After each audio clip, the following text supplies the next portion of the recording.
Um, so I'm a retired software engineer, and I realized in retirement that unless you have a plan, people can get pretty depressed in retirement. I had a partial plan set up, which was to go into work in genealogy. So I tried for a while being a professional genealogist. I got a few paying clients, but I can't focus on just one person. So I eventually stopped that as a business thing, and I do lots of genealogy for lots of friends, and I keep converting friends into cousins. So that's part of how I occupy myself. But my main thing right now is I run meetup groups. I run meetup groups for men. And mostly they're all for nudists. So I have 3 meetup groups of my own for gay and bi nudists. One of the 3 is actually for the trans community.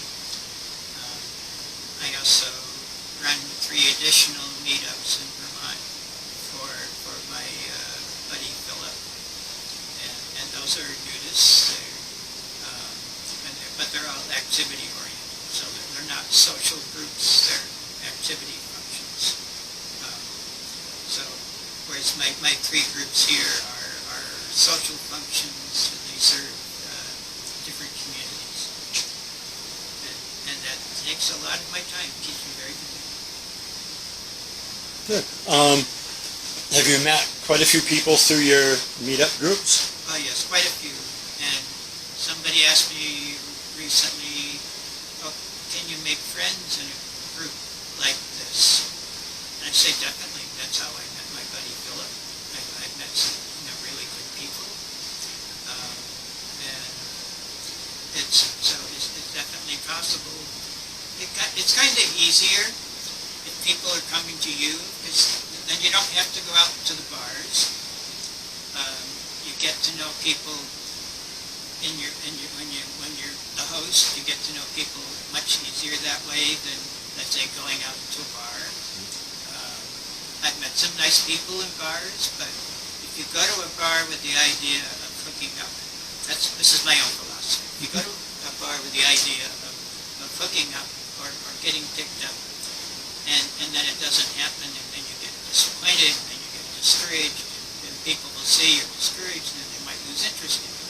If you go to a bar with the attitude of just, like getting to know people, talk to the bartender, don't worry about what may or may not happen, you're more likely to make friends. And they may have, just don't plan on it happening. If you don't plan on it happening, I think it will. So you won't be disappointed. Yeah. So the main thing is, so don't go expecting you're going to be picked up or meet the next partner. Just go to have a good time, relax. So would you, if somebody that's watching this was curious, so to speak, as they say, would you recommend going to like one of the meetup groups? Yeah. To start with. Yeah.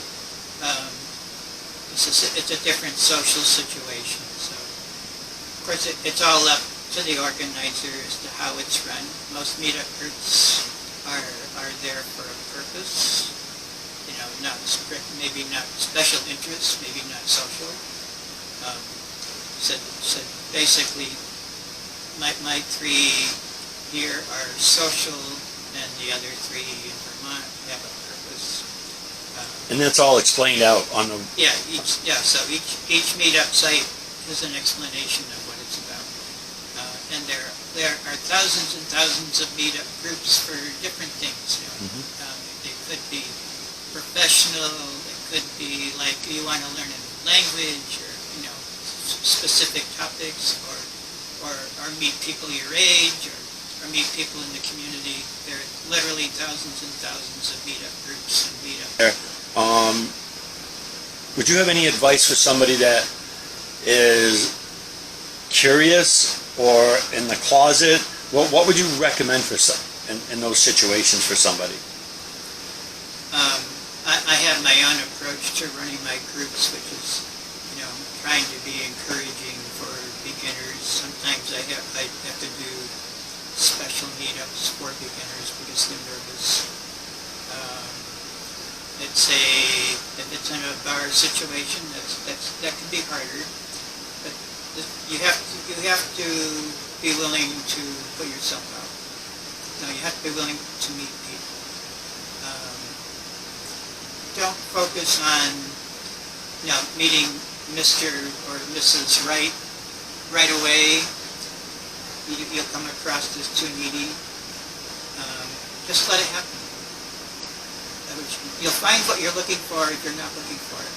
I think that seems to be what's working for me, because I think my best friends in the last few years have been people I wasn't expecting to find. And basically they found me. So Nice. you have to be available, but not like out hunting. Just be open. That's kind of my philosophy. And would you have any advice about coming out, as they call it, to family, friends? Today is definitely a lot easier than it was in the 1970s. Most people, my groups run the whole age from the 20s to the 80s. Many of my group members have come out as bi or gay in their 50s and 60s, and I feel kind of sad for them, because I don't know how they put up with it that long. Up until I came out, I was very depressed. I couldn't stand living in the closet by the time I was age 30. So I can't imagine adding another 20 to 30 years to that. But people are still doing it. And I don't quite understand it, because it should be more acceptable. Mostly, if you take the chance and come out, you're likely to find that they already figured it out and didn't have a problem with it. You're just revealing something about yourself you're being more honest if you come out. Something that probably a lot of people suspected already. Yes, I think so. So out of the ones that there might be areas where different parts of the country are more conservative or more negative. Yeah, so you have to weigh your environment. They probably suspect already. So out of the people that that have come out in their 40s, 50s, the older years, have you noticed any changes in them from before they came out to how they are now? I'm mostly meeting people after. Okay. Actually, there's a term that came popular in the